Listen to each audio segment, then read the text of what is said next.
अस्सलाम वालेकुम जी। बिजली 4 रुपये मज़ीद महंगी होगी। पेट्रोल 2 तो 3 रुपये मज़ीद महंगा हो गया। डीज़ल 9 तो 10 रुपये मज़ीद महंगा हो गया जी। आज डेट की है 1 सितंबर।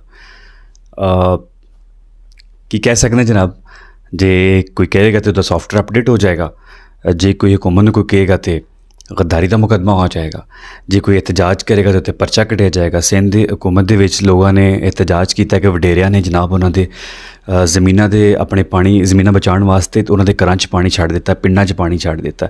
100 बंदे ते परचा हो गया। अज मैं वेखन डया सा एक होर शहर है, उहदे च परचा हो गया एहतजाज करने दे उत्ते। बादशाही निज़ाम है कि जमहूरीयत है? की समझ तो बाहर है जनाब। कोई बंदा फेसबुक पर आके कहता ना यार महंगाई बड़ी हो गई है, तुहानूं इमरान खान की महंगाई नज़र नहीं आती, साढ़े अपने साढ़े गल पैण लग पैंदे ने।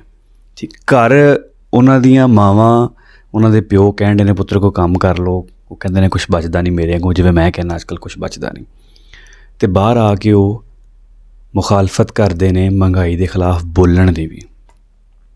अपने कईयां दे काम बहुत अच्छे चलन डे ने, गरीब नज़र नहीं आ रहा उन्होंने। सिर्फ सपोर्ट करनी है अपनी पार्टी नूं, असी सिर्फ असी अपनी पार्टी में वेख। खुदा दे बंदे, गरीब रुड़ गया, गरीब मर गया। ठीक है, दालां 200-300 रुपये किलो चले गई, चावल 200-300 रुपये किलो चले गए, घी का रेट कित्थे चला गया, पेट्रोल कितना महंगा। गरीब आदमी शहर आके काम नहीं कर सकता, गरीब आदमी किते जाके मजदूरी नहीं कर सकता, पेट्रोल अफोर्ड नहीं कर सकता। जी 18,000 सैलरी है, साढ़े को उत्थे करीब एक लड़का काम करता है, 18,000 उसकी सैलरी है, वह 9,000 का पेट्रोल लग जाता है। दोपहर की रोटी 150 रुपये की, 100 रुपये की तुसीं ला लवो, 3,000 की रोटी 12,000 रुपया खर्च करके जा रहा है, तो 18,000 कमा रहा है, 6,000 घर किस तरह चलाएगा? बाद बिजली का बिल आता 15,000। लोगों ने खुदकुशियां करनियां ने जनाब, लोगों ने मरना ही है इस हुकूमत के विच।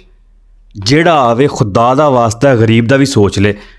तुहाडे ते छोटे छोटे खानदान ने, 30-30 20-20 बंदे ने, किन्ना क उन्होंने पैसा खवा लोगे, किन्ना क पाड़ लोगे, किन्नी की दौलत जमा कर लोगे? सारे हुक्मरानां दी, सारे लोगों की, सारे पॉलिटिशियनां दी ये गल है। इन्ने गरीब भुखे मार छड़े जे, लोग खुदकुशियां कर रहे हैं, बच्चियां दे गले वड़ रहे हैं। कुछ ख्याल कर लो, कुछ ख्याल कर लो। अल्लाह ताला हिदायत दे, अल्लाह उम्मत मुसलमान ते रहम करे। अस्सलाम वालेकुम रहमतुल्लाहि व बरकातहू।